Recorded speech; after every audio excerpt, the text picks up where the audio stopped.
1. Ne pas abandonner l'association des femmes. 2. Donner pour le travail du Seigneur. 3. Se joindre à l'évangélisation. 4. Être tolérante. 5. Prier sans cesse. 6. Mener une vie chrétienne. 7. Honorer les aînés aussi bien à la maison qu'à l'église. 8.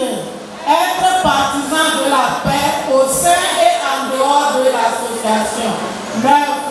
Avoir un amour sincère. 10. Lire la Bible chaque jour. Amen. Amen. Maison du bonheur. Avion et allez.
Yeah.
Et quand Dieu dit dans Jérémie 29, verset 11, il y a des projets de bonheur et non des projets de malheur pour ces enfants que nous sommes. Et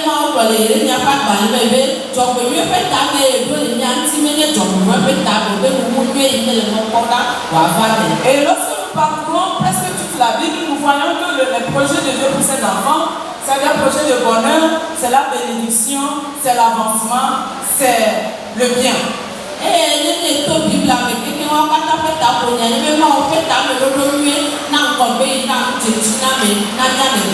Mais avant de profiter de ces promesses heureuses de Dieu, il y a des conditions, il y a toujours un prix à payer.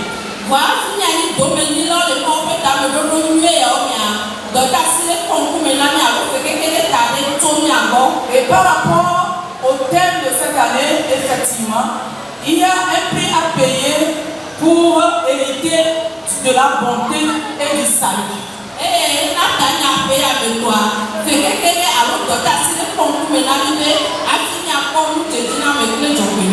Certes, le Seigneur nous a promis la bonté, il nous a promis le salut, il nous a promis le bonheur, mais il y a quelque chose à faire en tant que chrétien avant de bénéficier de cela.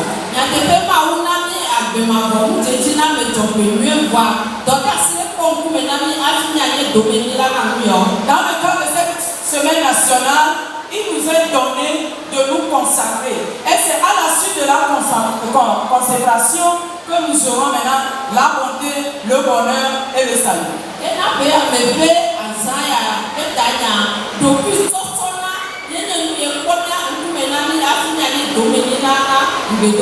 Lorsque nous considérons les thèmes, il y a deux concepts qui me frappent là-bas: la consécration, la bonté et le salut. Trois mots. Et pour moi.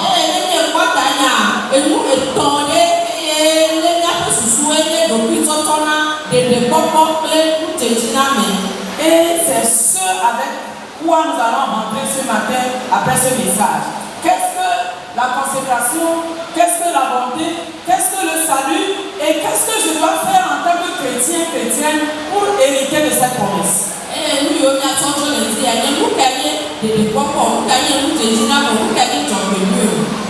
Et que dois-je faire pour l'hériter?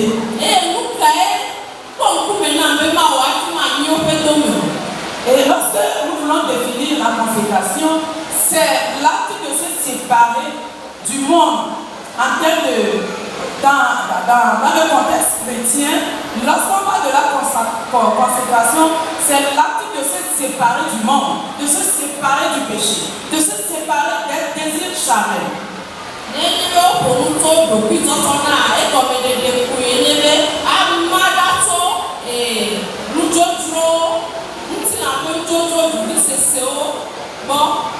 Et cette séparation ne doit pas être une contrainte, mais on doit le faire avec amour.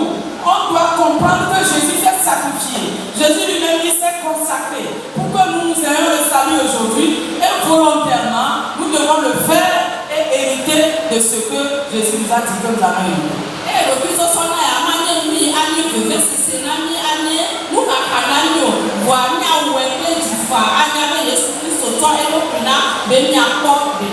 C'est-à-dire que lorsque nous parlons de la consécration, ce n'est pas un mot, mais c'est une vie.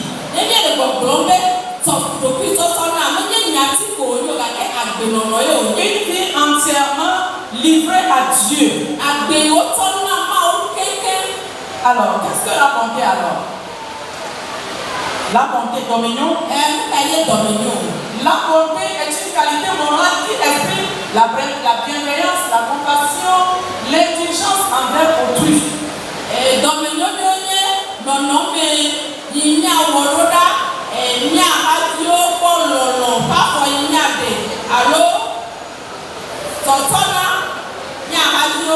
Alléluia.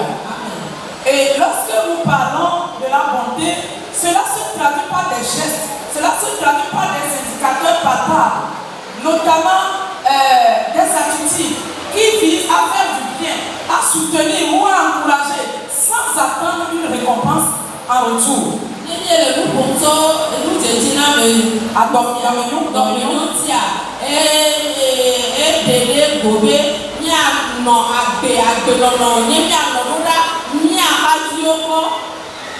Alléluia.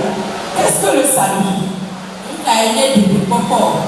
Lorsque nous prenons le salut dans une compréhension globale, on peut dire que le salut désigne une action de sauver quelqu'un d'un danger. D'une menace. D'une situation difficile. Mais sur le plan biblique, le salut est la délivrance du péché, de la mort à l'œuvre de Jésus-Christ à la croix.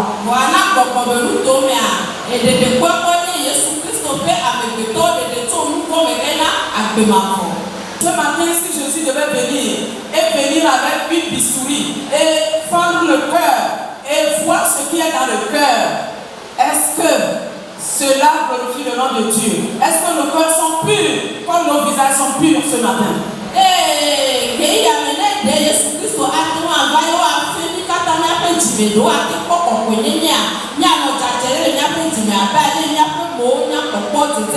Ce que nous sommes en train de penser à cet instant T, ce que nous avons dans le pensée, est-ce que c'est pur?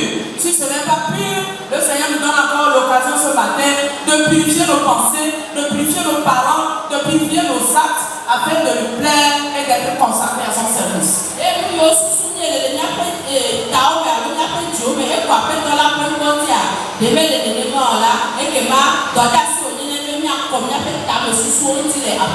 Celui qui est consacré dans sa vie, on peut observer l'humilité. Elle sert sans orgueil. La personne qui est consacrée à Dieu sert sans orgueil. Elle ne sert pas pour que les gens voient, mais elle sert parce qu'elle aime Dieu et elle est en train de servir Dieu. Comme nous l'avons fait ce matin, nous n'avons pas donné de l'argent à l'appel de fonds pour qu'on voie que c'est nous qui donnons des millions, mais c'est parce que nous aimons Dieu et que nous servons Dieu à travers nos offrandes. Alléluia.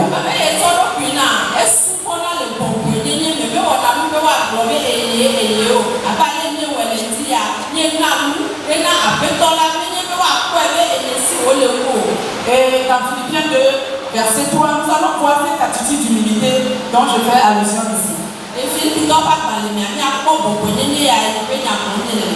Celui qui est consacré à Dieu aime son prochain. Et cette personne est compatissante. Selon Galates 5, verset 22. Nous nous disons que chrétiens aujourd'hui, même nous sommes insensibles aux situations vulnérables des autres.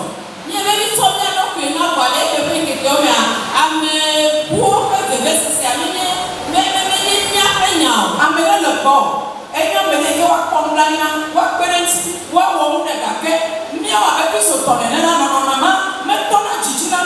Il est à l'aise.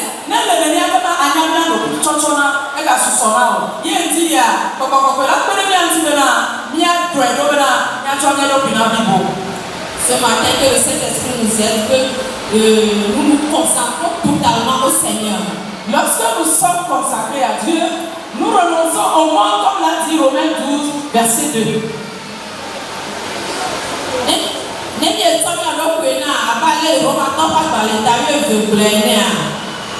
On renonce au monde. On renonce au compromis.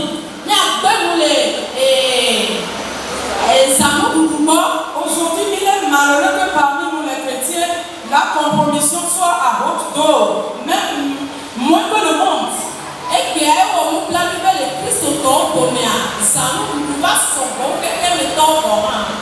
Alléluia. Que le Seigneur nous fasse grâce. Nous sommes dans les derniers temps. Et les signes sont visibles et palpables. Et nous n'avons pas besoin que quelqu'un nous le dise. Et c'est le moment pour nous d'activer notre consécration.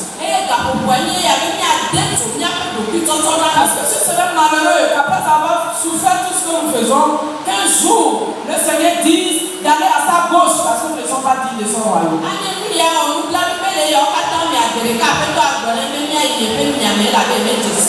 Lorsque nous lisons 1 Corinthiens chapitre 12 verset 7, nous verrons que celui-là qui est consacré à Dieu sert Dieu d'une manière désintéressée. balé mais avec les autres qui n'ont pas mais souvent les filles Alléluia. Servir Dieu d'une manière désintéressée. mais souvent les filles d'État. Servir Dieu en souterrain. Souvent nous comme les filles d'État. Il y a des gens qui font de grandes choses pour l'église, mais ils ne sont jamais visibles parce qu'ils sont consacrés et ils se disent c'est à Dieu que je le fais. Je ne le fais pas pour qu'on me voie et pour qu'on m'acclame. Non, les bails mais les nous quand on voit, on met tirer à mon la Une personne consacrée est une personne persévérante. Malgré les épreuves, elle persévère. Malgré les problèmes, elle persévère. Comme nous le dit Hébreux chapitre 10, verset 23. En effet, une personne consacrée à Dieu est une personne mise à part pour lui. Elle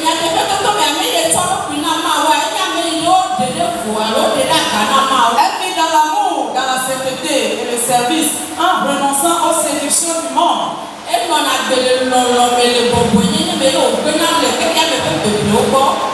Alléluia. Es-tu consacré à Dieu? Es-tu consacré à Dieu? Es-tu vraiment consacré à Dieu? Que le Seigneur nous aide à nous rattraper si on n'est pas encore là où on doit être.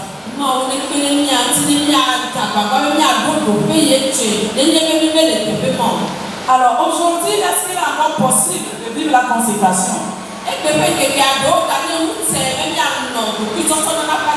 Oui, c'est possible de vivre la consécration.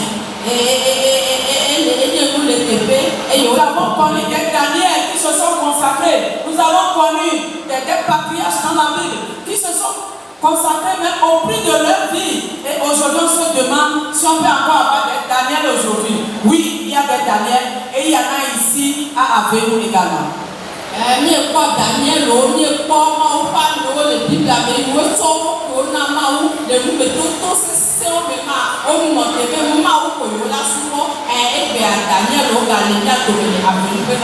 Alléluia. Pour maintenir la consécration, nous devons avoir une vie de prière.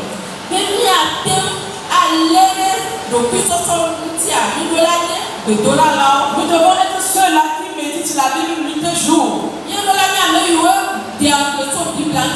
Dans la leçon 119, verset 105. Avec ça, on ne peut pas à la fin de Camille à chaque équipe. Nous devons refuser la compromission avec le péché et rechercher la pureté dans nos pensées, nos paroles et dans nos actes.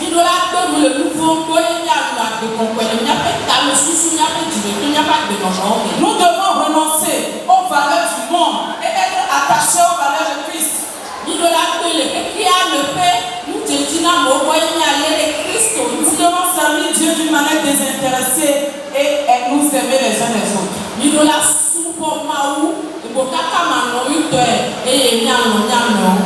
la consécration aujourd'hui, c'est écouter Dieu, c'est marcher dans la sainteté, c'est servir avec amour et persévérance dans la foi.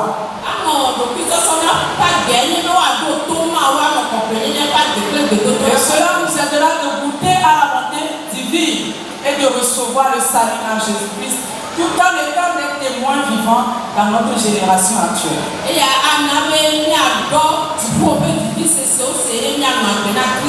La consécration au service de Dieu est bien plus qu'un engagement religieux. C'est une vie entièrement offerte à l'Éternel.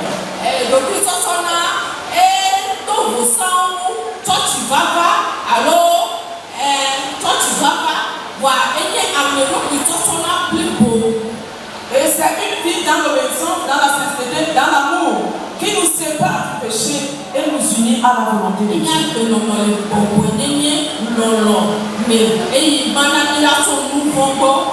La consécration trouve son modèle parfait en Jésus qui essaie de livrer un sacrifice pour le péché, comme l'a dit Esaïe 53, verset 10 à 12.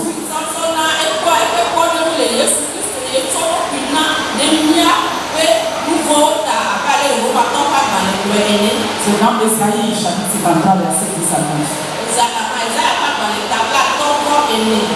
Dieu promet des projets de paix et d'avenir à ceux qui lui appartiennent, selon Jérémie 29, verset 11. Mais c'est la consécration qui nous placera dans ce plan divin.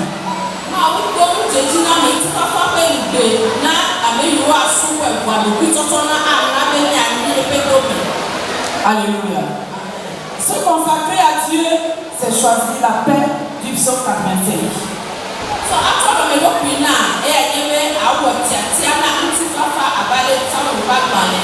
Se consacrer à Dieu, c'est choisir le salut d'Ésaïe 53.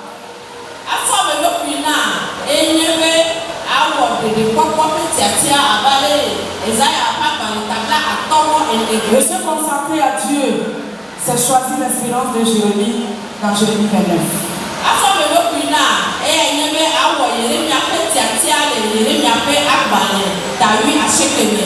Que le Seigneur nous aide à mettre en pratique sa parole ce matin. Amen. Amen.